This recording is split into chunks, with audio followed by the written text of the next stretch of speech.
യുക്രൈനിൽ താൽക്കാലിക വെടിനിർത്തൽ കൊണ്ടുവരുവാനുള്ള അമേരിക്കൻ നീക്കവും ഇപ്പോൾ പാളിയിരിക്കുകയാണ്.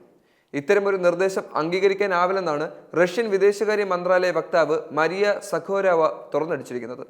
അത്തരമൊരു വെടിനിർത്തൽ പടിഞ്ഞാറൻ രാജ്യങ്ങൾക്ക് യുക്രൈൻ ഭരണകൂടത്തെയും അതിന്റെ സൈന്യത്തെയും ശക്തിപ്പെടുത്താനുള്ള അവസരം മാത്രമേ നൽകൂ എന്നും അത് ആത്യന്തികമായി ഭാവിയിൽ കൂടുതൽ സംഘർഷങ്ങൾക്ക് കാരണമാകുമെന്നും റഷ്യ ചൂണ്ടിക്കാണിക്കുകയും ചെയ്തിട്ടുണ്ട്.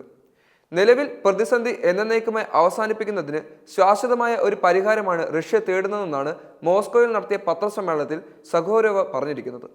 ഒരു താൽക്കാലിക വെടിനിർത്തൽ അതല്ലെങ്കിൽ പലരും പറയുന്നത് പോലെ സംഘർഷം മരവിപ്പിക്കുന്നത് റഷ്യയെ സംബന്ധിച്ച് അസ്വീകാര്യമാണെന്നും അവർ ഊന്നിപ്പറയുന്നുണ്ട്. പ്രതിസന്ധി ആവർത്തിക്കില്ലെന്ന് ഉറപ്പു നൽകുന്ന വിശ്വസനീയവും നിയമപരവുമായ കരാറുകളും സംവിധാനങ്ങളും റഷ്യക്ക് ആവശ്യമാണെന്നും സഖോരോവ് വ്യക്തമാക്കിയിട്ടുണ്ട്. റഷ്യയും യുക്രൈനും തമ്മിലുള്ള സംഘർഷം അവസാനിപ്പിക്കുമെന്ന പുതിയ അമേരിക്കൻ ഭരണകൂടത്തിന്റെ ആവർത്തിച്ചുള്ള പ്രതിജ്ഞകളിൽ റഷ്യ വിട്ടുവീഴ്ചയില്ലാത്ത നിലപാട് തുടരുന്നതായും സഖോരോവ് പ്രഖ്യാപിച്ചിട്ടുണ്ട്. ഇതുവരെ അമേരിക്കൻ പ്രസിഡന്റ് ഡൊണാൾഡ് ട്രംപും സംഘവും ധാരാളം പ്രസ്താവനകൾ നടത്തിയെങ്കിലും പ്രായോഗികമായ നടപടികളൊന്നും സ്വീകരിച്ചിട്ടില്ലെന്നാണ് റഷ്യൻ വക്താവ് പറയുന്നത്.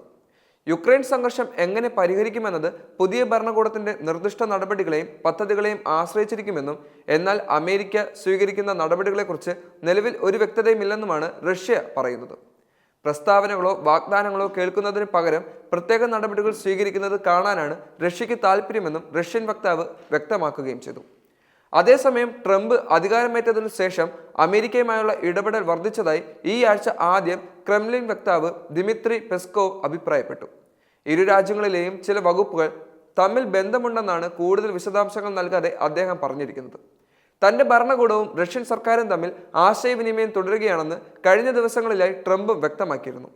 ഏകദേശം 3 വർഷമായി നിലനിൽക്കുന്ന ശത്രുതയ്ക്ക് വേഗത്തിൽ അറുതി വരുത്തുക എന്നതാണ് തന്റെ ലക്ഷ്യമെന്നും ട്രംപ് ആവർത്തിച്ച് പറയുകയുണ്ടായി. ഒരു ഉത്തരവാദിത്തപ്പെട്ട രാജ്യമെന്ന നിലയിൽ നയതന്ത്രത്തിലൂടെയുള്ള സംഘർഷം പരിഹരിക്കാനുള്ള സന്നദ്ധത റഷ്യ ആവർത്തിച്ച് സൂചിപ്പിച്ചിട്ടുള്ളതാണ്. ഇതോടൊപ്പം തന്നെ സാധ്യതയുള്ള ചർച്ചകളിൽ നിലവിലെ യാഥാർത്ഥ്യം അംഗീകരിക്കുന്നതുമാണ് റഷ്യയുടെ ആവശ്യം. റഷ്യയെ പരാജയപ്പെടുത്താനുള്ള മുൻ പ്രസിഡന്റ് ജോ ബൈഡന്റെ ഭരണകൂടം ആസൂത്രണം ചെയ്ത പദ്ധതികൾ ഇതിനകം തന്നെ പരാജയപ്പെട്ടു കഴിഞ്ഞു. ബൈഡൻ ആയാലും ട്രംപ് ആയാലും റഷ്യ തീരുമാനിക്കുന്നത് പോലെ മാത്രമേ യുദ്ധം അവസാനിക്കുകയുള്ളൂ എന്നാണ് നിലവിലെ അവസ്ഥ. ഓരോ ദിവസവും യുക്രൈൻ ഉണ്ടാകുന്നത് വൻ നാശനഷ്ടമാണ്. റഷ്യക്ക് ആവശ്യമായ പ്രദേശങ്ങൾ എല്ലാം തന്നെ അവർ ഇതിനകം തന്നെ പിടിച്ചെടുത്തു കഴിഞ്ഞു.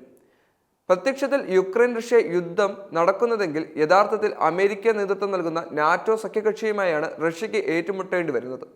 യുദ്ധവിമാനങ്ങളും ടാങ്കുകളും മിസൈലുകളും ഉൾപ്പെടെ ആധുനിക ആയുധങ്ങളും ടെക്നോളജിയും യുക്രൈന് നൽകുന്നത് നാറ്റോ രാജ്യങ്ങളാണ്. റഷ്യയെ സംബന്ധിച്ച് ഇതൊരു യുദ്ധമായി പോലും അവർ പ്രഖ്യാപിച്ചിട്ടില്ല. കേവലം സൈനിക നടപടി എന്ന് മാത്രമാണ് ഈ പോരാട്ടത്തെ റഷ്യ വിശേഷിപ്പിക്കുന്നത്. അതുകൊണ്ട് തന്നെ വിനാശകരമായ ഒരായുധവും അവർ യുക്രൈന് നേരെ പ്രയോഗിച്ചിട്ടില്ല. അതാകട്ടെ ഒരു യാഥാർത്ഥ്യവുമാണ്.